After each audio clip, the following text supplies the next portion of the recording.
gotta listen, I'm never quitting on my mission. I'ma roll with what I'm giving. Got some ambition, this new edition, filling positions. Looking at the void in myself and feeling what's missing. Better watch the way you going, better go in the right direction. In the moment you stressing, but you gon' be counting blessings. And I know that for certain. Keep on working, open curtains, haters swerving, cause they ain't ready for your final version. Whoa. I'm never gonna give up, fall down, I just gotta get up, yeah.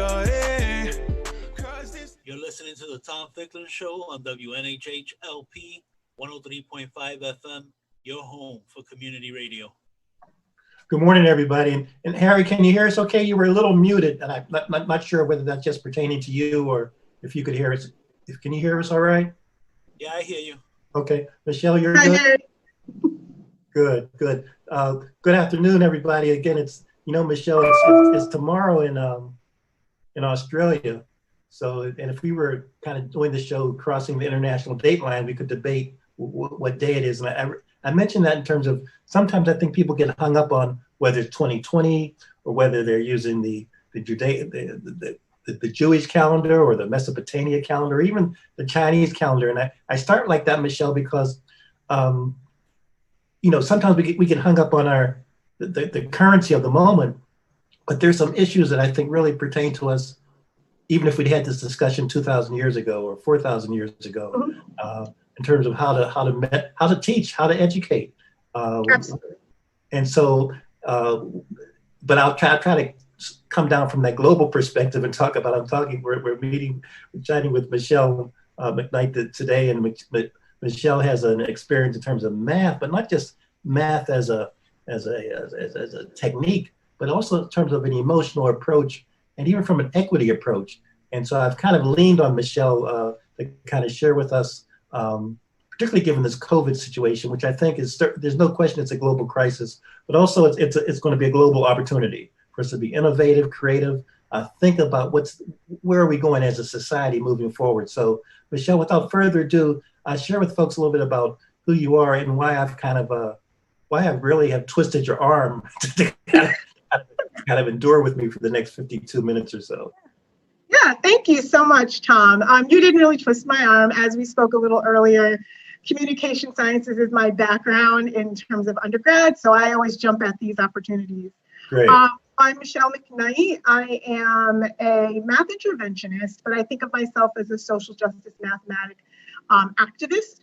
I work in the Manchester public school systems, and just like you said, math can be emotional, or think about math from a creative perspective.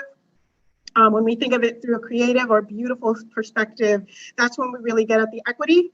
And I'm not sure if folks know this, but math and STEAM or STEM related subjects have been gatekeepers to Black and Brown people specifically. So being a Black educator who teaches predominantly Black and Brown children, I want to break down those barriers. And I want students who are Black and Brown to realize that they're beautiful mathematicians as well. Okay, all right. Well said. Now let's prove it to me. You have 15 minutes to prove it. So it's all me now. Okay, awesome, great. No, I mean, I'll prompt you, but we want to kind of share with folks how you, Yeah, so I want to put in perspective of how all of us educate children. So this isn't just for teachers, this is for families, anyone who comes in contact with children. It's really important, as you said, the emotional side is building up their confidence. I know when we spoke, we talked about building up that muscle, but it's about building confidence. So as I said, in the world today, especially in the United States with so much systemic racism, math has been a gatekeeper to Black and Brown people. And what does that mean? That means that Black and Brown people don't go into higher STEM-related fields. That would be science, engineering. Now, it's a lower percentage of us that go into those fields, and that starts in elementary school. I worked with students as young as kindergarten, and kindergartners already shape what they feel about themselves or how they see them as either being good at math or not being good at math. And so I want to make sure we break that down. And so how do we do that? We do that by building up confidence, right? And we do that by having students really have a hand into being accountable for also building up their own confidence. So in my classroom, some of the things that I do, I set up from the very beginning. I get a kind of a sense of where students are. Like, where do you see yourself on a spectrum of, I love math, math is wonderful, I will do math all day, to, you know, hey, I'd rather stick toothpicks in my eyes and not do math. So we stand on a continuum, and I get an idea of where the students are. And then I try to give them a perspective of where I am too. And I said, you know, there are days that we love math and there are days that we don't. And that's okay. You know, you don't have to be perfect at math. You don't have to love it every day. Maybe you love when you're doing fractions, but you don't love when you're multiplying. So it's totally okay to do that. So what Ms. I try to do is, sure, go ahead. Ms. McKnight, if a 6-year-old says, Ms. McKnight, I hate math, I hate it, what do you say to him or her? Because I'm going to share our show widely, and for parents, and correct me if I'm wrong, might even this summer might want to ask their son or daughter, they might want to do that informal family survey. Right, absolutely. And I think, and I'll get into this, it's also important to make sure that your conversation at home models and mirrors the love of math. And so even if you as an adult have math anxiety, because that's real, it's really important to foster that relationship for your child to start to love math. And so if a 6-year-old says to me, Miss McKnight, I really hate math, or, you know, I don't like math, I'm afraid of math. I say, well, you know what? This is going to be a great journey with me, because my role is to make sure that you at least like math by the time we end the year. I'm hoping you're going to love it, but I'm really thinking that you're going to at least like it, right? So making sure that I always build that, and acknowledging where they are. If they come fearful, if they come hating it, that's okay. Do not disparage them. Let's talk about that, right? And so some of the things that I try to do with students is to give them a perspective of who they are as mathematicians. In my classroom, they are always mathematicians. I always consider them mathematicians, and I consider myself a mathematician, and there's no hierarchy. So it's not like there's the teacher mathematician and I know everything. No, we are all learners. We are all mathematicians at that time. I might have a different perspective as the teacher, and I can give you tools, but sometimes you're going to teach me things that I didn't know, or I didn't know how to approach it. So at that moment, when you're in my room, we are all mathematicians working together. Something that I've learned in the past few years is something called the 4 rights of a mathematician or a math learner. The 4 rights? 4 rights, and I'm going to go over those 4 rights. They come from a more equitable stance. So when you're teaching students, especially younger students, you want to give them that you have 4 rights. You know, we have rights here in the United States. There's rights and responsibilities. So one of the rights as a math learner is the right to be confused. So a lot of students, a lot of people, adults included, when we get confused, we shut down, we break down, we think something's wrong, right? So students who are learning math, if they get confused, that must mean I'm not good at math. I must not like math. You know, it's totally okay to be confused. And so giving them that right to say, if you go into a problem, you read a problem, you see a problem, and you're confused, own it. It's okay. What your responsibility is to do is to ask for help. And so one of the things that I encourage is that students ask each other for help, not just me, because again, I told you there's no hierarchy. So they all should be asking each other for help. And so oftentimes I get students say to me, what if we're all confused? And it's awesome if you're all confused and you're going to try to figure it out together, right?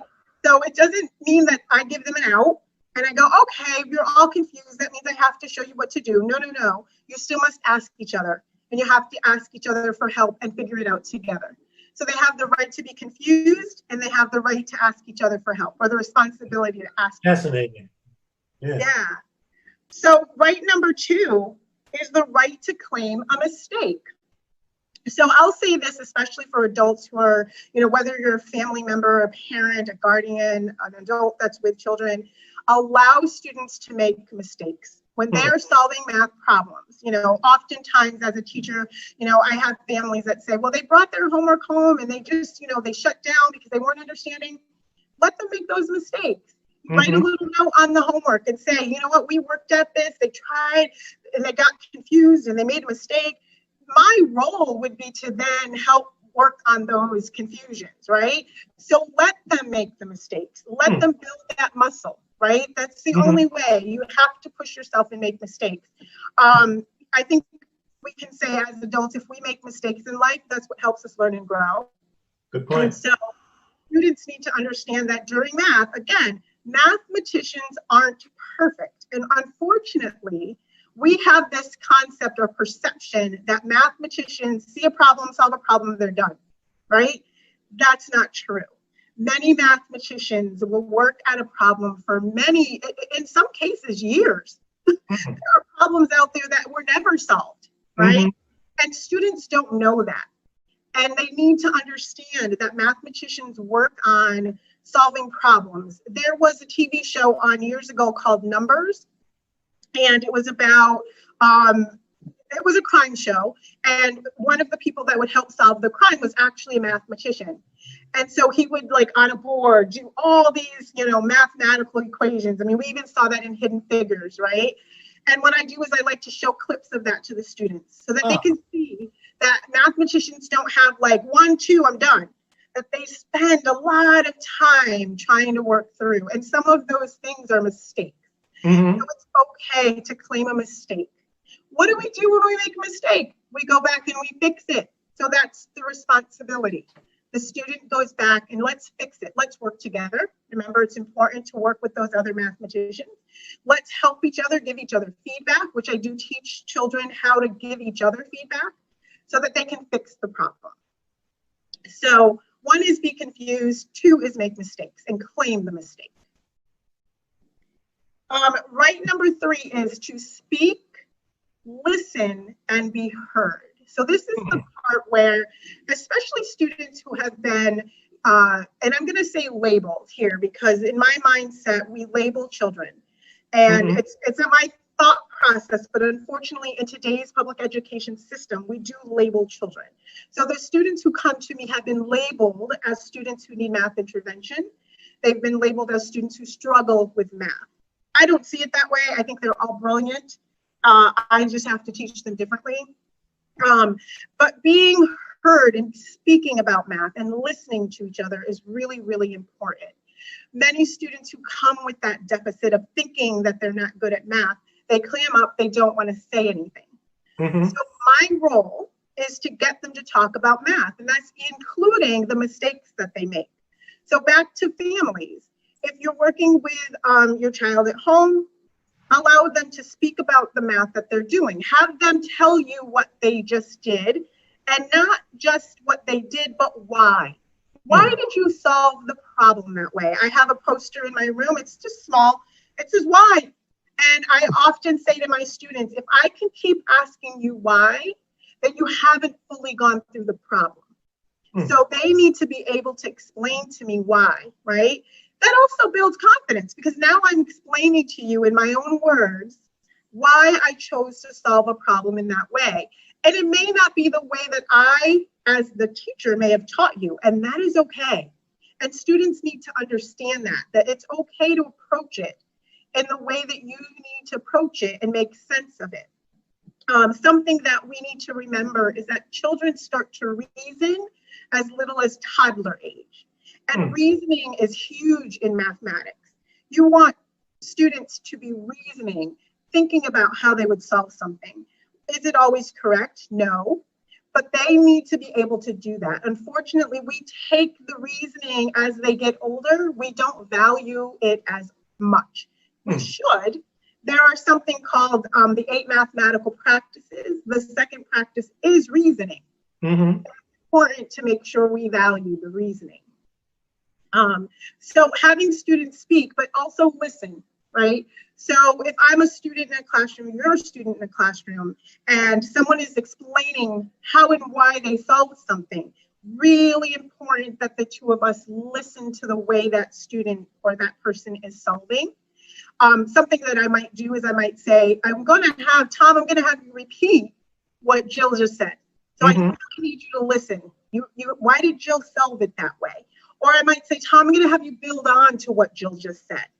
So it's really important for students to be listening to each other and also critique each other. So again, if Jill has made a mistake, Tom, it is okay for you to say, I heard what you said, but I think you might be able to solve it this way instead. So that's important to give the students the opportunities to do that as well.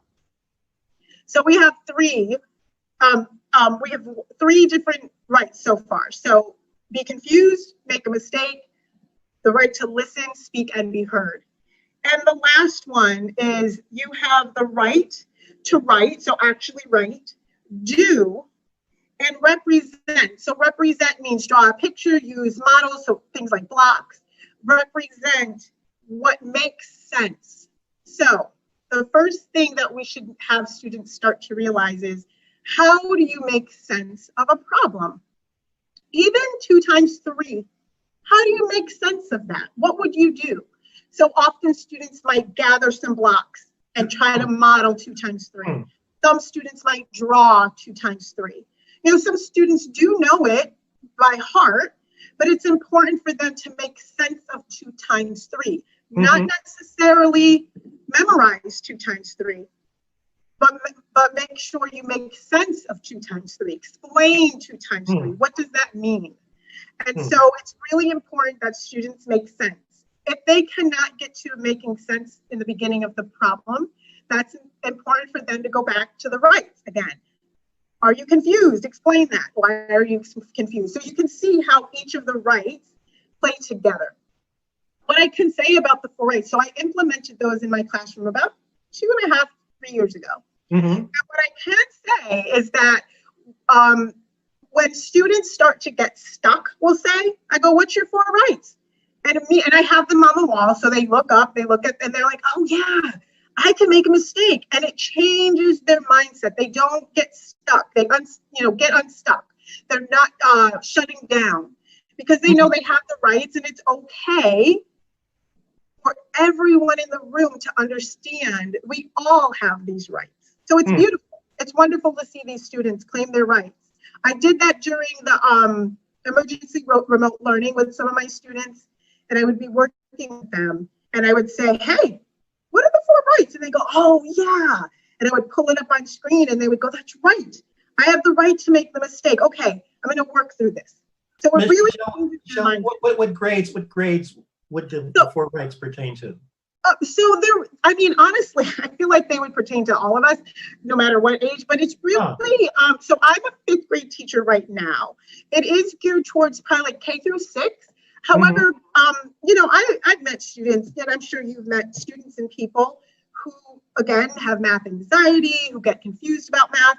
I honestly think that even high school students, you could, in a, maybe friendlier high school language, I think that would apply for high school students as well, But it definitely works with the students who are in elementary school, because they just realize, it gives them that sense of relief. Oh, that's right. It's okay to be confused. It's okay to make a mistake, right? So, yeah. And how do the rights relate directly or indirectly to the social emotional learning and the liberation strategy that you're working on? I'm putting a little bit Absolutely. Right, because first of all, you have to take into account, like I said, when students come to us, and especially I'm a 5th grade teacher. So by 5th grade, students have already kind of solidified who they are as a math thinker. And unfortunately, a lot of times their belief is that they're not good at math. And so emotionally, you're going to bring all that with you. Like even a new problem, even a new task, you're going to bring that. I'm not good at this. Why would I even try it? But the rights help you to understand that you can start to get rid of that feeling of not being good at math.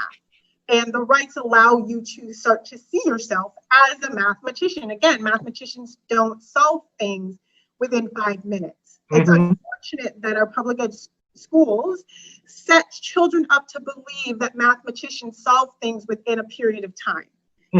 My block of time is 43 minutes with my students. And so unfortunately, they think that we're supposed to solve the problem within 43 minutes, right? Like that's not realistic.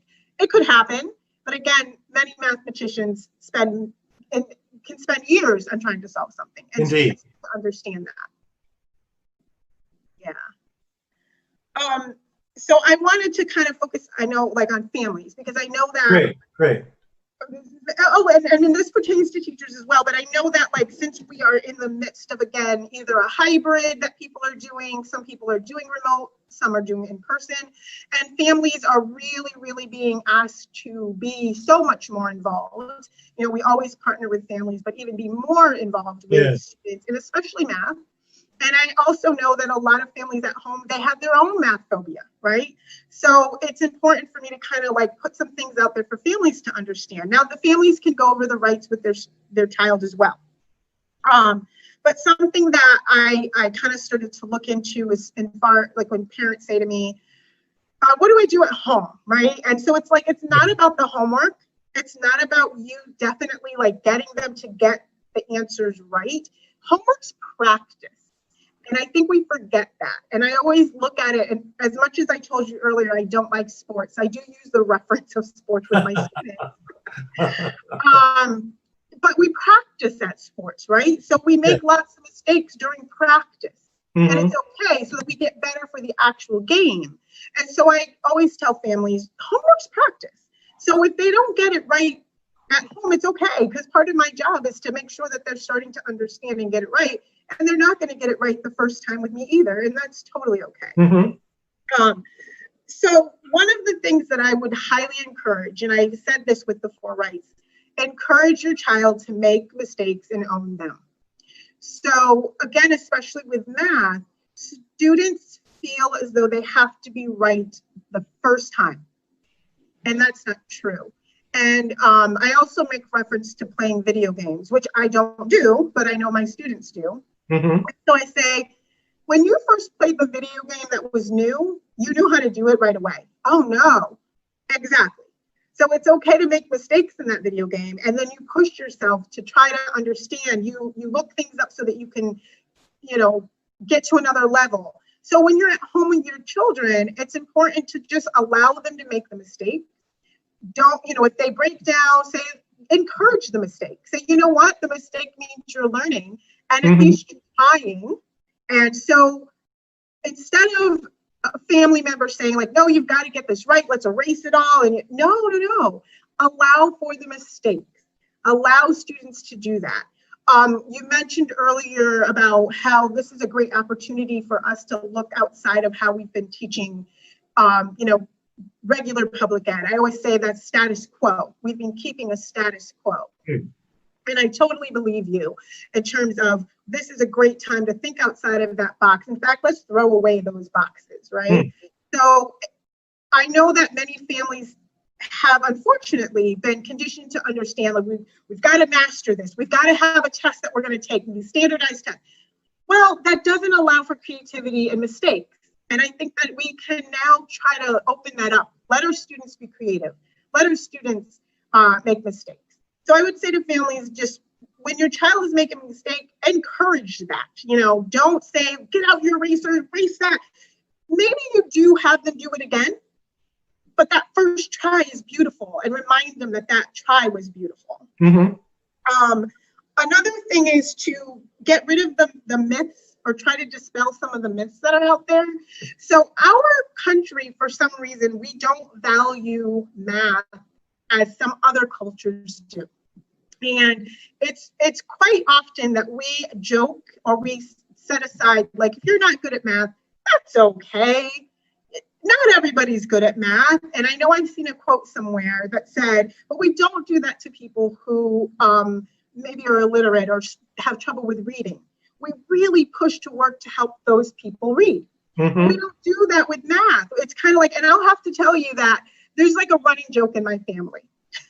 When I was a child and I was growing up, and I always bring race into the world of math because it plays a huge part in math.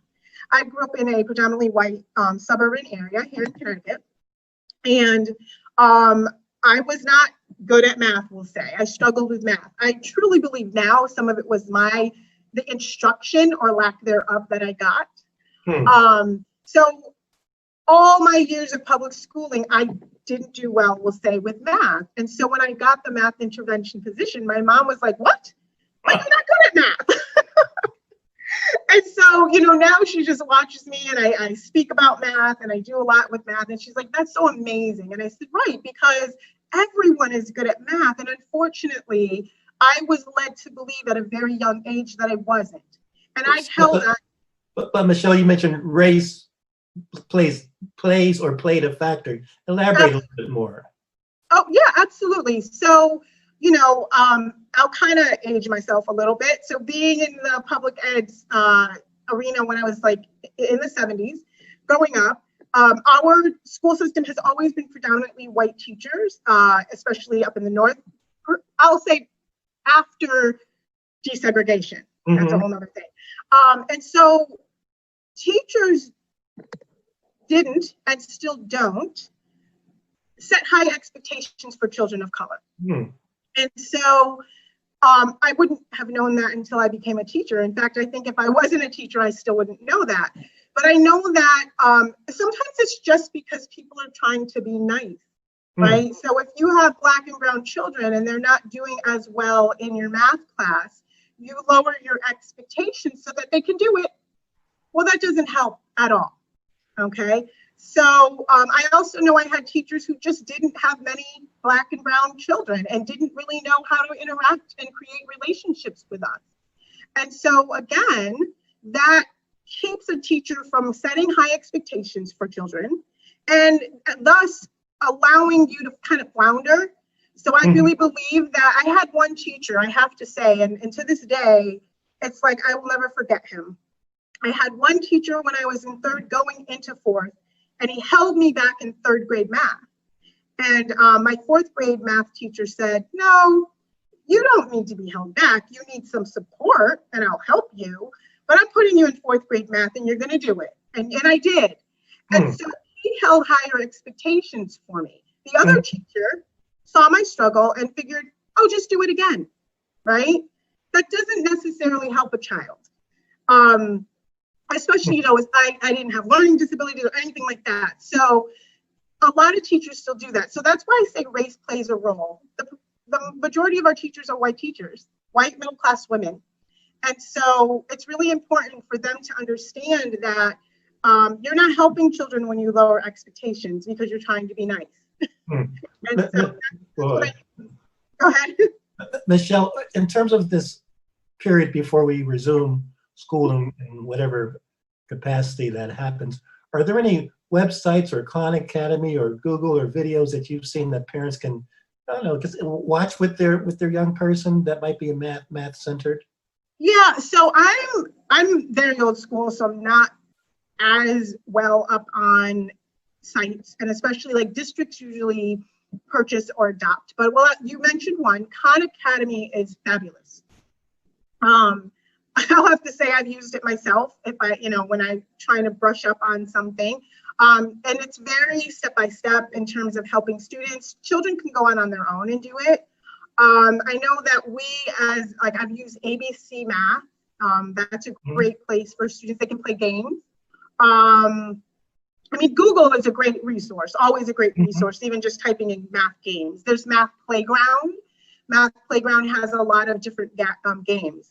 A lot of these sites though, especially the games are kind of like to build fluency. There's a lot of repetition. So let's, for instance, if there's a math game that's for multiplication, it's building fluency. So students can readily access their multiplication facts. Khan Academy is more of like lesson based. So if students are learning how to do long division, Khan Academy will teach them how to do it and then give them some examples to solve on their own. I think it's really important for families to understand that math is about problem solving. And so even adults or families or anyone interacting with a child could set up a problem, right? If you're in radio, you could have a child figure out the budget for the month. And that is, to me, that really gets them to understand, how do we utilize math in the real world? That's very important, because students see math as school and not outside in the real world. And when you do ask them, I mean, they're not completely ignorant. I mean, they'll say, oh, we tell time, that's a part of the real world. But they need to see what goes into a radio show when it comes to the math piece, right? They need to know even what goes into their mom or dad making dinner. So even just setting up, it's not about being online. It's not being, and we have to think about that too. A lot of our students are going to be online almost all day. So if you give them that break and say, hey, we're going to give you a problem to figure out for the week. Again, giving them that understanding of time. So if you say, I'm going to set up this whole radio show and I need you to help me with the budget of the radio show, but you have a week to do it, that gives them the time and they can make the mistakes and you can talk to them about it. And that's what's important too. Something I want families to understand is talk to the child about math. Make it a part of your regular everyday language. Give me an example and a parent that will be listening, some language that they can use in terms of talking to a student about math. Rather than saying, how did your school day go? What are some phrases or language or just words that a parent can use to stir a student's interest? Yeah, I mean, I would ask really again around problem solving. Okay. What problem did you solve today? And it could be, I would set them up like, so let's say for instance, and of course we're in the thrust of a pandemic, so it's hard to do this, but let's say a child has to wait for the bus. And let's say it's an older child, and let's say that they have to be on time. You could say, how did you solve the problem to make sure you were at the bus stop on time, right? Because I noticed that you were running late this morning. How did you solve that problem? But let's use math to solve it. Another way is just, being familiar with vocabulary words. So for instance, for younger children, it's really important for families and adults to use words like addition, subtraction, right? Not plus minus. Making sure they use addition, subtraction. And you can talk about, what addition problems did you do? Or I have an addition problem for you. Can you show me an addition problem? Let's do one together. Understanding that when we do subtract, that the answer is the difference. So that's where students really get hung up. Addition usually isn't as much of a struggle for students as subtraction. Because they don't understand that you're finding the difference. And what that means is you're actually finding the difference between two numbers. And if you think of a number line, and what is that space between these two numbers? Getting families used to talking about number lines, but in the real world, rulers are number lines. A clock, it's a form of a number line. It's actually like a number circle. So getting students to use a clock in a way that it's a number line, but using it as a circle. Right? Say some more about that. I'm intrigued. So a number line is going straight across. It's linear. Whereas the circle, because it's still numbers going around and around. And so there's 5-minute intervals in between, and having them counting by fives. You can really use the clock for many things. Skip counting, multiplication, adding and subtracting. So, and I know we don't have a lot of analog clocks at home. That's something else that families might want to look into, having an analog clock at home. Because students, again, are using phones, they're using digital. Well, we don't know. I mean, we just had a storm, and so power was knocked out. So we don't know what's going to happen. So having an analog clock, is great for students. It's old school, but that's a great tool to use for understanding math. And I mean, I would just encourage families to, look up in Google math vocabulary for whatever age group. So if you have a second grader at home, you can go right online, type in second grade math vocabulary, and integrate the math terms in your language. At what age, for Michelle, what you mentioned is so key for me. At what age would you think, if I live in a household I'm a 6-year-old and I live in a household with a 9-year-old sister and a 12-year-old brother and a father and mother, would it be appropriate to ask a 6-year-old, what's the total age of my family unit to add up would that be? Oh yes, absolutely. Maybe not their first couple of months, but definitely they should be able to find the total of the ages of their family. Absolutely, 6 years old. In Mhm. fact, you can have your 6-year-old teach a math lesson. Okay, Right? You can so say some more about that. say that again? Say some more about that. An Yeah, example so of, it's really important for students to be able to teach what they're learning. Something about once you're teaching something, you're actually ingraining it or embedding it in your mind even more.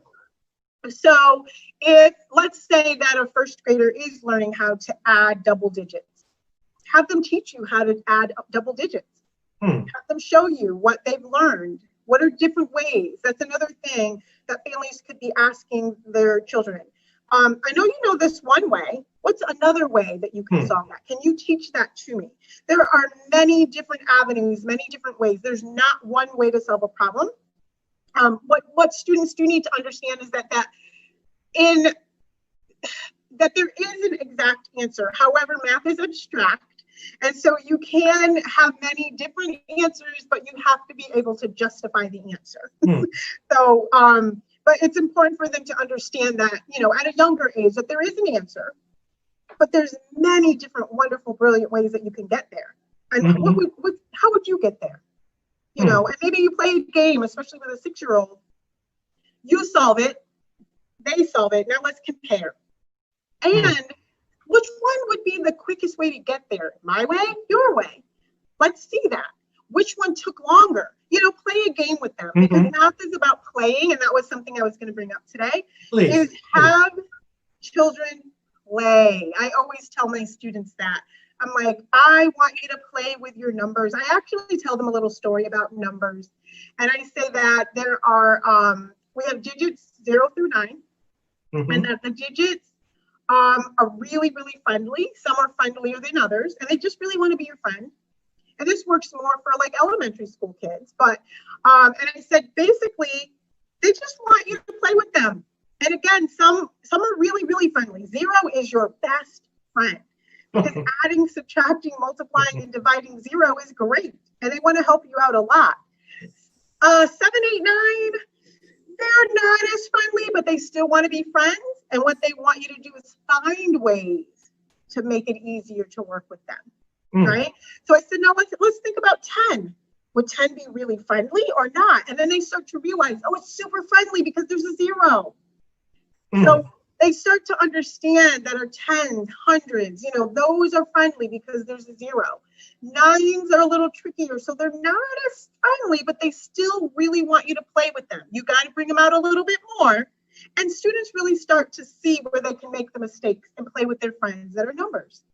Michelle, say a little bit more about that, because I'm hearing, and I'm hesitant to ask you too many questions because you're the expert in this, but I hear that there's the emotional attachment, the emotional energy is, I hear you, that emotional energy equates to problem solving, innovation, thinking for the rest of your life.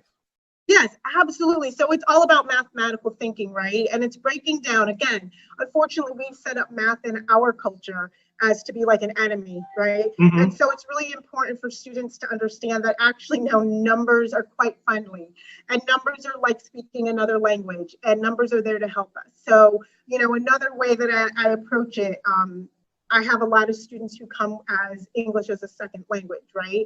So talking to them about, you know, math is a way of communication, and it's really just telling a story. So if I tell you that I have 12 eggs, then you know 1, 2, 3, 4, 5, 6, 7, 8, 9, 10, 11, 12. So the only way we know we have 12 eggs is we have to attach a number value to it. Well, that's communication. If 10 says go get a half dozen eggs, then I know a half of 12 is 6.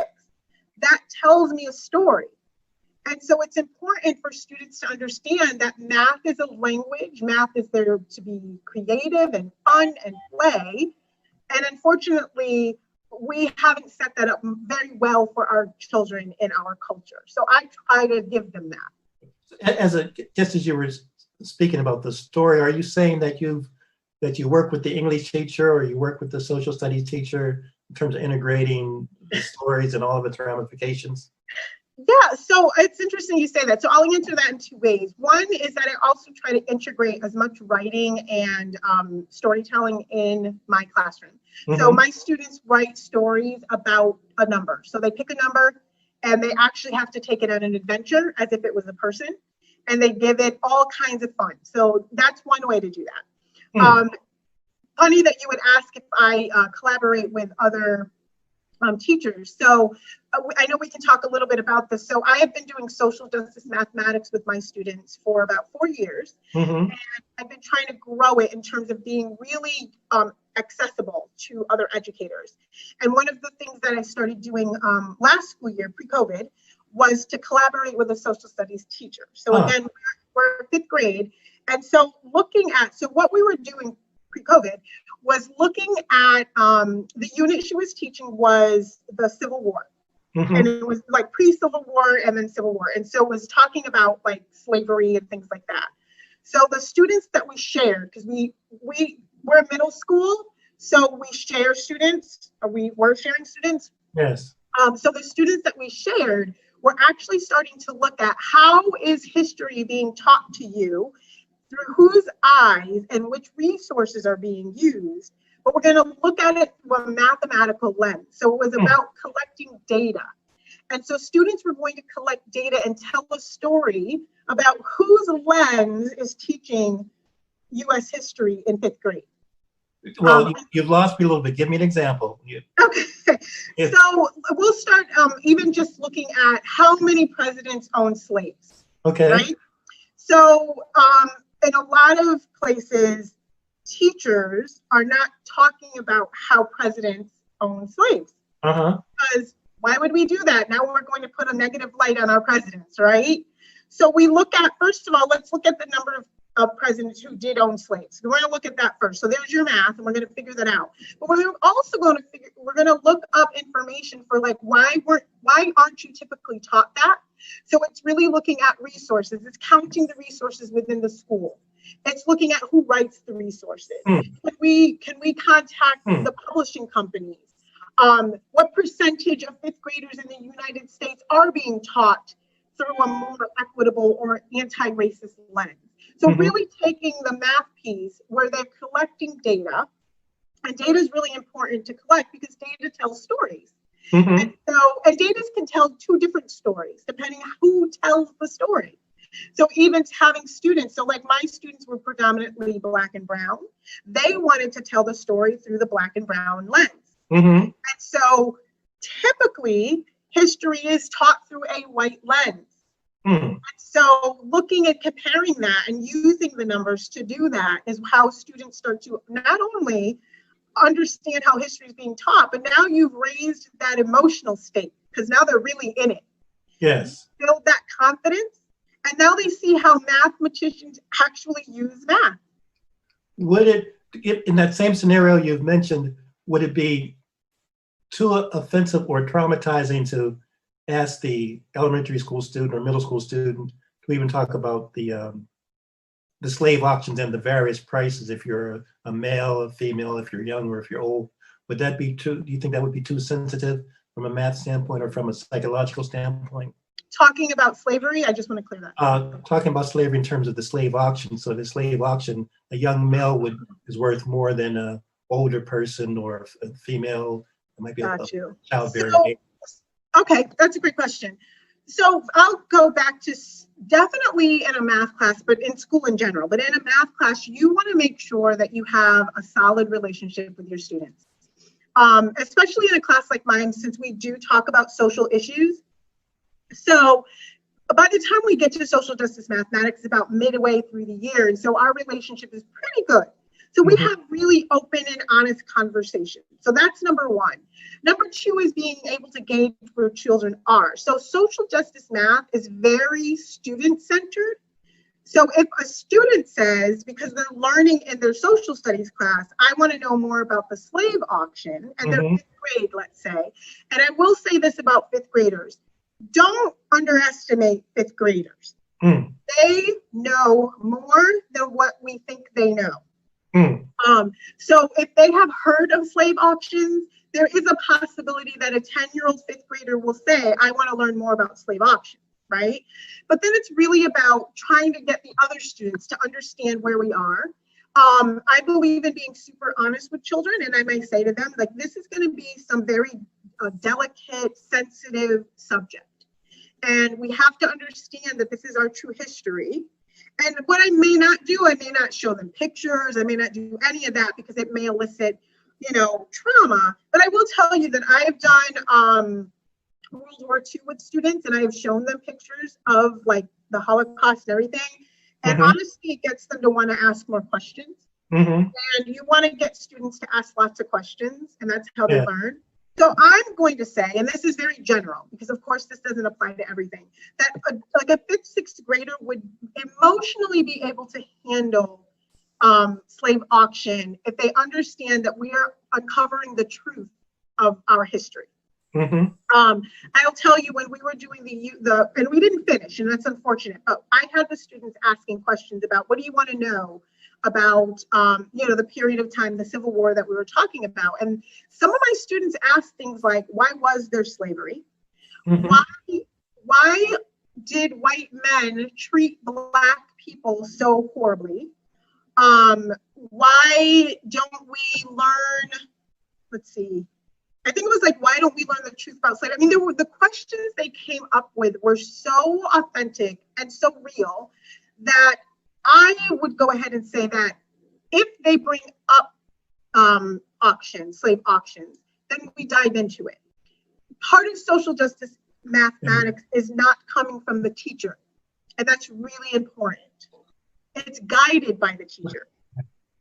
Let's spend the next 5 minutes or so, Michelle, on this social justice relationship with math, because it's new to me. Absolutely. And I used to think that I knew everything. So the reason I wanted to have this call is I'd never heard the term before. So I'm still learning. I'm still in the fifth grade. I want to kind of move. I want to get promoted to the sixth grade at least before I kick the bucket. So, but is this something, a term that's unique to you, or is there a curriculum or a number of teachers that have adopted this methodology? Talk about. I will. Yeah. So first, it's not unique to me. It's something that I stumbled across.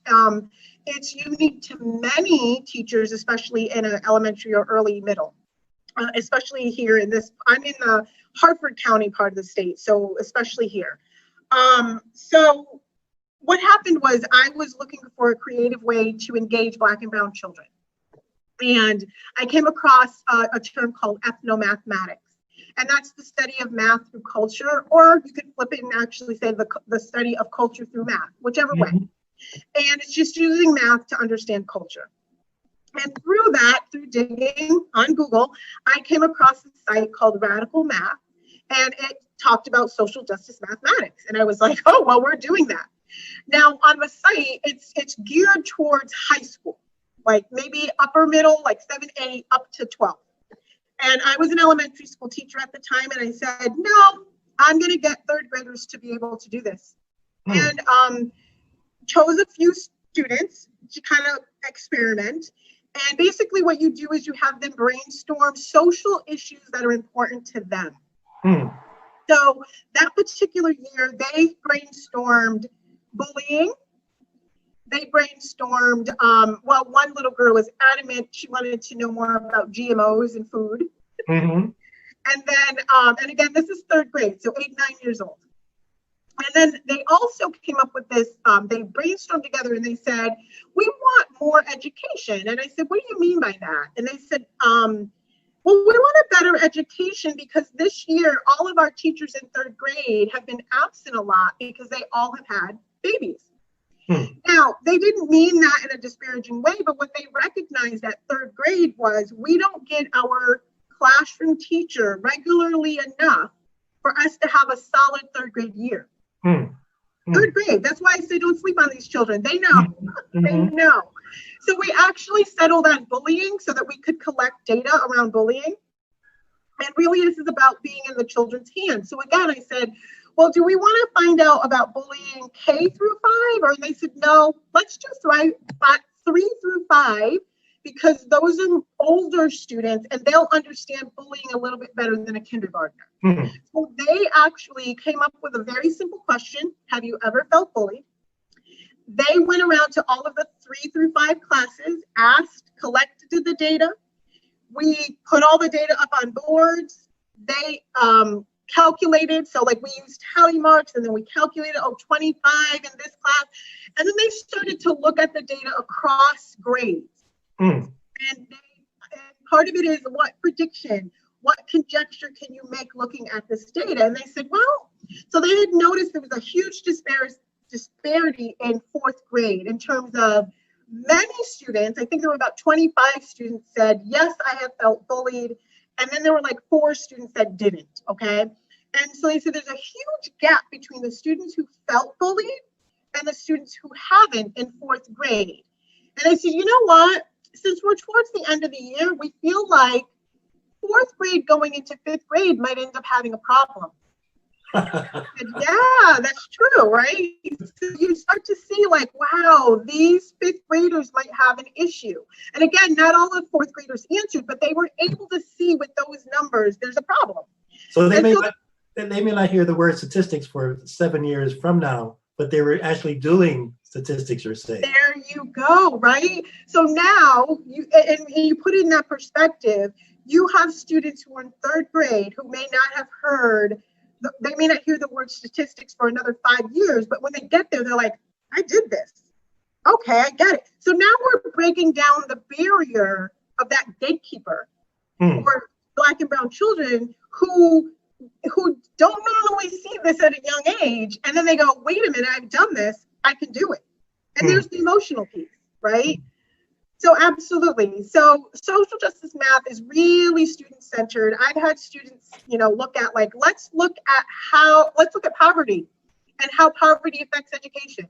And those were 4th graders.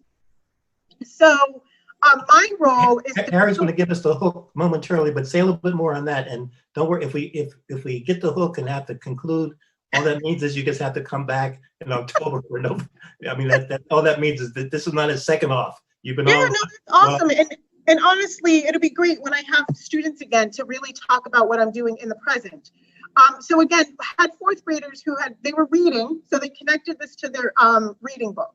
So a child said, in my book, they brought up the word poverty, and I really want to learn more about poverty. So I said, all right, we're going to talk about poverty, and we're going to talk about it in terms of like lack of resources, whether it's money resources or whatever. And we're going to look at how it affects education, health, and overall well-being.